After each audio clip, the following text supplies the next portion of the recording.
আজি আমি আলোচনা কৰিম নতুন গণিতৰ অনুশীলনী 8.4 7 নম্বৰৰ 4 নম্বৰ আমাৰ এইটো লেফ্ট হেণ্ড সাইড আৰু ৰাইট হেণ্ড সাইডটো আমি সমান বুলি দেখুৱাব লাগে। লেফ্ট হেণ্ড সাইডত কি দি আছে cosec থিটা প্লাছ cot থিটা ডিভাইডেড বাই cosec থিটা মাইনাছ cot থিটা। এইটো আমি প্ৰমাণ কৰিবলৈ উভয় পক্ষত আমি কি কৰিব লাগিব যে cosec থিটা প্লাছ cot থিটা পূৰণ কৰিব লাগিব। cosec থিটা প্লাছ cot থিটা তলত পূৰণ কৰিলে আমি এইটো ওপৰতো পূৰণ কৰিব লাগিব। এইকাৰণে পূৰণ কৰিছোঁ কাৰণ ইফালে চোৱা ইফালে কি আছে আমাৰ মাইনাছত আছে, মাইনাছ থাকিলে আমি কি প্লাছত পূৰণ কৰিম। তলত পূৰণ কৰিলে ওপৰতো পূৰণ কৰিব লাগিব। এতিয়া আমি তলৰটো যদি পূৰণ কৰোঁ cosec থিটা মাইনাছ cot থিটা cosec থিটা প্লাছ cot থিটা, এইটো কোনটোত পৰিছে a minus b a plus b হ'ল। ইকুৱেল আমি কি লিখিব পাৰোঁ a square minus b square, মানে কি cosec স্কোৱাৰ থিটা মাইনাছ cot স্কোৱাৰ থিটা। ইয়াত আমাৰ কি দিয়া আছে cosec থিটা প্লাছ cot থিটা, ইয়াতো চেম একে দিয়া আছে, সেইকাৰণে আমি কি লিখিম cos থিটা প্লাছ cot থিটা আমাৰ কেইটা দিয়া আছে দুটা। পূৰণ কৰিলে কি লিখিম cosec থিটা প্লাছ cot থিটা হোল স্কোৱাৰ ইকুৱেল আমি কি লিখিব পাৰোঁ ইয়াতে কি দিয়া আছে cos থিটা মাইনাছ cot স্কোৱাৰ থিটা আমি জানো 1, কিয় যিহেতু এইখিনি আমি 1 লিখিব পাৰোঁ কাৰণ যেহেতু আমাৰ সূত্ৰত কি আছিলে সূত্ৰত আছিলে যে cosec স্কোৱাৰ থিটা ইকুৱেল 1 প্লাছ cot স্কোৱাৰ থিটা। দিছ ইমপ্লাইজ cosec স্কোৱাৰ থিটা cot স্কোৱাৰটো প্লাছত আছিল, ইফালে লিখিব মাইনাছ হ'ব cot স্কোৱাৰ থিটা ইকুৱেল কিমান 1। আৰু এইটো আমাৰ কিহত আছে a square minus a square plus b square. a square plus b square যদি আমি ভাঙো কি হ'ব cosec square theta plus 2 into cosec theta into cot থিটা প্লাছ cot স্কোৱাৰ থিটা ইকুৱেল 1। আকৌ আমি জানো cosec স্কোৱাৰ থিটা মানে কি আছিল, চৰি আমি এইটো ডিভাইড চিন দিব নালাগে, ইকুৱেল cosec স্কোৱাৰ থিটা মানে কি আছিল 1 প্লাছ cot স্কোৱাৰ থিটা 1 প্লাছ cot স্কোৱাৰ থিটা। cosec স্কোৱাৰ ঠাইত আমি কি লিখিব পাৰোঁ 1 plus cot square theta plus 2 cosec theta into cot থিটা প্লাছ cot স্কোৱাৰ থিটা ইকুৱেল 1 প্লাছ ইয়াত আছে এটা cot স্কোৱাৰ থিটা, ইয়াত আছে এটা cot স্কোৱাৰ থিটা ইকুৱেল কি হ'ব 2 cot square theta plus 2 cosec theta into cot theta equal right hand side. এতিয়া আমি 5 নম্বৰটো সমাধান কৰিম। Left hand side equal right hand সাইডটো দেখুৱাম। কি লিখিম আমি left hand side equal root over 1 plus cos beta 1 minus cos beta. যেহেতু আমি ৰাইট হেণ্ড সাইড দেখুৱাব লাগে cosec beta plus cot beta, আমি এইটোৰ লগতো আগৰ নিচিনা কি কৰিম এইটোৰ লগতো আমি পূৰণ কৰিম। ইয়াতে মাইনাছত আছে আমি কিহত পূৰণ কৰিম প্লাছত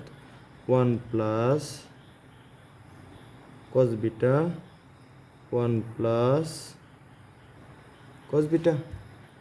এইটোৰ লগত পূৰণ কৰিলে আমাৰ কি হ'ব ৰুট অভাৰ এইটো আগৰ নিচিনা হ'ব কি হ'ব a minus b a plus b equal a square minus b square. 1 square কৰিলে আমাৰ 1 হ'ব মাইনাছ cos বিটা কি হ'ব cos স্কোৱাৰ বিটা। আকৌ এইটো আমাৰ একে আছে কি হ'ব 1 plus cos beta whole square. আমি জানো যে 1 মাইনাছ cos স্কোৱাৰ থিটা আমি কি জানো যেহেতু 1 মাইনাছ cos স্কোৱাৰ থিটা ইকুৱেল sin স্কোৱাৰ থিটা। এতিয়া 1 মাইনাছ cos স্কোৱাৰ বিটাৰ সলনি আমি কি লিখিব পাৰোঁ sin স্কোৱাৰ বিটা কি আছে 1 plus cos beta whole square. এইটোৰ পৰা আমাৰ কি হ'ব যেহেতু এইটোৰ ওপৰত স্কোৱাৰ আছে, স্কোৱাৰৰ পৰা ৰুট অভাৰটো গুচি যাব, এইটোৰ ওপৰত স্কোৱাৰ আছে, স্কোৱাৰটোৰ পৰা কি ৰুট অভাৰ গুচি যাব। আমাৰ থাকিব কি সাইন বিটা 1 প্লাছ কছ বিটা। ফালে দিয়া আছে কি 1 সাইন বিটাটো 1ৰ তলতো আছে আৰু সাইন বিটাটো কছ বিটাৰ তলতো আছে। আমি এইদৰে লিখিব পাৰোঁ equal 1 by sine beta, 1 by sine beta plus কি আছে cos beta by sine beta, কাৰণ এই সাইন বিটাটো 1ৰ তলতো আছে, কস বিটাৰ তলতো আছে। এতিয়া আমি জানো 1 বাই সাইন বিটাৰ তলত লিখিম, আমি জানো যে যিহেতু আমি কি জানো যে সাইন থিটা ইকুৱেল 1 বাই কসেক থিটা, বা কি লিখিব পাৰোঁ কসেক থিটা ইকুৱেল 1 বাই সাইন থিটা। এতিয়া 1 বাই সাইন বিটা মানে কি লিখিব পাৰোঁ আমি কসেক বিটা আৰু cos beta by sine beta. আমি জানো cos theta by sine theta মানে কি কট থিটা, ইয়াতে হ'ব কট বিটা ইকুৱেল আমি কি লিখিব পাৰোঁ ৰাইট হেণ্ড সাইড প্ৰমাণ হ'ল। এতিয়া আমি 6 নম্বৰ গণিতটো আলোচনা কৰিম। 6 নম্বৰটোত কি আছে, এইখিনি আমাৰ লেফ্ট হেণ্ড ছাইড আছে, দেখুৱাব লাগে এই লেফ্ট হেণ্ড ছাইডটো কি হ'ব আমাৰ ৰাইট হেণ্ড ছাইডৰ সমান হ'ব। এতিয়া আমি লেফ্ট হেণ্ড ছাইডটো লৈ লৈছোঁ। আগৰ নিচিনাকৈ আমি কি কৰিম ৰুট অভাৰ কি দি আছে, ইয়াত আমাৰ কি দি আছে যে 1 প্লাছ কছ থিটা, আকৌ তলত কি আছে 1 মাইনাছ কছ থিটা। এইটোৰ লগত আমি কি পূৰণ কৰিম, ইয়াতে তলতটো যিহেতু মাইনাছত আছে আমি পূৰণ কৰিম কিহত প্লাছত, 1 প্লাছ কছ থিটা। ইয়াত আমি কি লিখিম তলত প্লাছত পূৰণ কৰিলে ওপৰতো প্লাছে পূৰণ কৰিব লাগিব 1 প্লাছ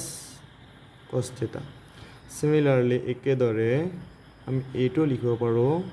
যে কি দি আছে 1 প্লাছ কছ থিটা 1 মাইনাছ কছ থিটা। এতিয়া আমি তলত যিহেতু আমাৰ কিহত আছে প্লাছত আছে, আমি কিহত পূৰণ কৰিম মাইনাছত পূৰণ কৰিম। কেনেকুৱাকৈ 1 মাইনাছ কছ থিটা 1 মাইনাছ কছ থিটা। এতিয়া আমি এইটো চালে গম পাম এইদৰে যে এইটোত কিহত আছে তলৰ যিকেইটা আমাৰ হৰ আছে, হৰকেইটা এইটোৰ লগত এইটো পূৰণ কৰিলে আমাৰ কি হ'ব এটা সূত্ৰত পৰিব, সেইটো হ'ল কি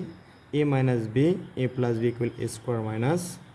বি স্কোৱাৰ। তাতে মানে কিমান হ'ব a স্কোৱাৰ মানে 1 স্কোৱাৰ 1 স্কোৱাৰ মানে 1, আকৌ কি থাকিব আমাৰ কছ স্কোৱাৰ থিটা, আৰু এইটো কি হ'ব 1 plus cos theta whole square. যেহেতু 1 প্লাছ কছ থিটা এটা আমাৰ কেইটা আছে দুটা আছে। আকৌ আমি চিমিলাৰলি একেদৰে এইটো আমি লিখিব পাৰোঁ যে কি 1 মাইনাছ কছ স্কোৱাৰ থিটা 1 মাইনাছ কছ থিটা হোল স্কোৱাৰ। এতিয়া ইয়াৰ পৰা আমি যদি কি লিখিব পাৰোঁ আৰু যে 1 মাইনাছ কছ স্কোৱাৰ থিটা মানে কি আছিল সূত্ৰত আমি জানো কি আছিল সাইন স্কোৱাৰ থিটা। আকৌ এইটো কি আছে 1 plus cos theta whole square plus root over. একেদৰে আমি এইটো লিখিব পাৰোঁ কি 1 মাইনাছ কছ স্কোৱাৰ ঠাইত সাইন স্কোৱাৰ থিটা কি আছে 1 মাইনাছ কছ থিটা হোল স্কোৱাৰ। এতিয়া আমি লিখোঁ যে এই ৰুট অভাৰ দুটা, ইয়াতে আমাৰ ৰুট অভাৰ আছে, ইয়াতে স্কোৱাৰ আছে, স্কোৱাৰ উঠি গ'লে ৰুট অভাৰটো উঠি যাব, ইয়াৰ পৰা উঠি যাব, ইয়াৰ পৰা উঠি যাব, তলত কি থাকিব আমাৰ সাইন থিটা, আকৌ 1 প্লাছ কছ থিটা প্লাছ চিমিলাৰলি ইয়াতো একেই হ'ব আমাৰ সাইন থিটা 1 মাইনাছ কছ থিটা। এতিয়া এইটো যদি আমি যোগ কৰোঁ, যিহেতু সদৃশ ভগ্নাংশ দুয়োটাৰ আমাৰ হৰ একেই আছে, আমাৰ লসাগু কি হ'ব সাইন থিটা। ওপৰত কি হ'ব তলত যদি একেই হয় ওপৰত কেইটা যোগ কৰিব লাগে, মানে কি হ'ব 1 প্লাছ কছ থিটা প্লাছ 1 মাইনাছ কছ থিটা। এইটো কছ থিটা এইটো কছ থিটা কেঞ্চেল হ'ব, যিহেতু আমাৰ ডিফাৰেণ্ট সাইন আছে। এইটো আমি কি লিখিব তলত কি থাকিব আমাৰ সাইন থিটা, আৰু ইয়াতে 1ৰ লগত 1 যোগ কৰিলে কিমান হ'ব আমাৰ 2 হ'ব। কিন্তু এই 2ৰ লগত আৰু এটা 1 আমি ক'ব পাৰোঁ যে 2ৰ লগত 1 এটা পূৰণ হৈছে এই 2টো যদি আমাৰ এফালে গুচি আহে 1/sin থিটা হ'ল কিন্তু 1/sin থিটা মানে কি cosec থিটা আমাৰ এইখিনি প্ৰমাণ কৰিব দেখাইছিলে যে এইখিনি মানে কি আমাৰ টু cosec থিটা আমাৰ টু cosec থিটা পাই গ'ল এতিয়া আমাৰ কি হ'ব ইকুৱেল ৰাইট হেণ্ড সাইড এতিয়া আমি 7 নম্বৰ গণিতটো চাম সিমিলাৰলি আগৰ নিচিনাকৈ এইবোৰ একবাৰ সহজ গণিত এইটোতো দিয়া আছে আমাৰ লেফ্ট হেণ্ড সাইডত এইখিনি দিয়া আছে আৰু ৰাইট হেণ্ড সাইডত আমি এইখিনি দেখুৱাব লাগে এতিয়া আমি লেফ্ট হেণ্ড সাইডটো যদি লওঁ যে কি দিয়া আছে লেফ্ট হেণ্ড সাইড কি দিয়া আছে √/sec থিটা প্লাছ 1 sec থিটা মাইনাছ 1 ইকুৱেল এইটোৰ লগত আমি আগৰ নিচিনাকৈ কি দিয়া লিখিব পাৰোঁ sec থিটা মাইনাছ 1 sec থিটা প্লাছ 1 যেহেতু এইখিনি আমাৰ দিয়া আছে এইটোৰ লগত তলত কি দিয়া আছে sec থিটা মাইনাছ 1 যদি sec থিটা মাইনাছ 1 দিয়া থাকে আমি কি লিখিব পাৰোঁ যে sec থিটা প্লাছ 1 পূৰণ কৰিব পাৰোঁ আমি sec থিটা যেহেতু আমি উভয় পক্ষত মানে তলতো পূৰণ কৰিছোঁ ওপৰতো পূৰণ কৰিছোঁ আমাৰ বিভল নহয় এতিয়া এইটো আমি তলত যদি এইদৰে লিখোঁ যে √/, ইয়াতে কি দিয়া আছে যেহেতু a minus b a plus b equal a square minus b square সূত্ৰত পৰিছে ডেট মিনছ কি লিখিব পাৰোঁ sec স্কোৱাৰ থিটা মাইনাছ 1 আৰু ওপৰত এইটো আমাৰ কি sec থিটা প্লাছ 1 sec থিটা প্লাছ 1 দুয়োটা একে আছে আমি কি লিখিব পাৰোঁ যে sec থিটা প্লাছ 1 হোল স্কোৱাৰ ইকুৱেল √/। এটা আমাৰ কি আছে এই sec থিটা sec স্কোৱাৰ থিটা মাইনাছ 1 sec স্কোৱাৰ থিটা মাইনাছ 1ৰ সলনি আমি লিখিব পাৰোঁ tan স্কোৱাৰ থিটা কিয়নো যেহেতু কি আছিল যে sec স্কোৱাৰ থিটা ইকুৱেল 1 প্লাছ tan স্কোৱাৰ থিটা দিছ ইমপ্লাইজ আমি এইটো লিখিব পাৰোঁ যে sec স্কোৱাৰ থিটা এই 1টো ইফালে আহি লিখিব মাইনাছ 1 ইকুৱেল tan স্কোৱাৰ থিটা তাৰমানে কি লিখিব পাৰোঁ sec স্কোৱাৰ থিটা মাইনাছ 1ৰ সলনি আমি tan স্কোৱাৰ থিটা লিখিব পাৰোঁ ওপৰত কি আছিল sec থিটা প্লাছ 1 হোল স্কোৱাৰ ইকুৱেল এতিয়া আমাৰ এই স্কোৱাৰৰ পৰা যদি স্কোৱাৰটো গুচি যায় আমাৰ √/টো গুচি যাব ওপৰটোতো স্কোৱাৰ আছে তলৰটো স্কোৱাৰ আছে কি হ'ব অনলি আমাৰ tan থিটা থাকিব আকৌ কি থাকিব sec থিটা প্লাছ 1 এইটোৰ সলনি আমি কি লিখিব পাৰোঁ এইটো সলনি লিখিব পাৰোঁ এই tan থিটা যোনটো আছে এইটো আমাৰ কি sec থিটাৰ তলতো আছে 1ৰ তলতো আছে আমি লিখিব পাৰোঁ sec থিটা বাই tan থিটা প্লাছ 1/tan থিটা ইয়াত আমি কি লিখিম sec থিটা কিন্তু sec থিটাৰ হকটো কি আছে 1 এটা আছে আমি লিখিব পাৰোঁ 1/tan থিটা মানে কি আছিল 1/tan থিটা cot থিটা প্লাছ আকৌ 1/tan থিটা মানে কি 1/tan থিটা মানে কি আছিল আমাৰ cot থিটা এইটো আমাৰ ত্ৰিকোণমিতিক অনুপাত হয় আকৌ আমি sec থিটা মানে কি লিখিব পাৰোঁ sec থিটা মানে লিখিব পাৰোঁ যে 1/cos থিটা ইনটু আকৌ cot থিটা মানে কি আছিল cos থিটা বাই sin থিটা এইবোৰ আমাৰ সূত্ৰ হয় ত্ৰিকোণমিতিক অনুপাত হয় এই cos থিটা আৰু এই cos থিটা কি হ'ব আমাৰ কেনসেল হ'ব ইয়াত ওপৰত কি ৰল 1 ৰল আৰু 2 ৰল sin থিটা 1/sin থিটা মানে কি cosec থিটা প্লাস cot থিটা কিন্তু আমার দেখাবো কি লাগিছিলে যে cot থিটা প্লাস cos থিটা এটা আমি সজাই লিখো কি হ'ব cot থিটা প্লাস cosec থিটা equal right hand side. Next come to the next question 8 number. এটা আমার left hand side দিয়ে আছে right hand side দিব দেখাব লাগে 1/sin square theta into cos square theta minus 2 এটা আমি left hand side লিখছো আমি জানো কি জানো যে sin square theta by cos square theta মানে কি লিখিব পাৰো tan square theta প্লাছ আকৌ কছ স্কোৱাৰ থিটা বাই সাইন স্কোৱাৰ থিটা মানে কি লিখিব পাৰোঁ আমি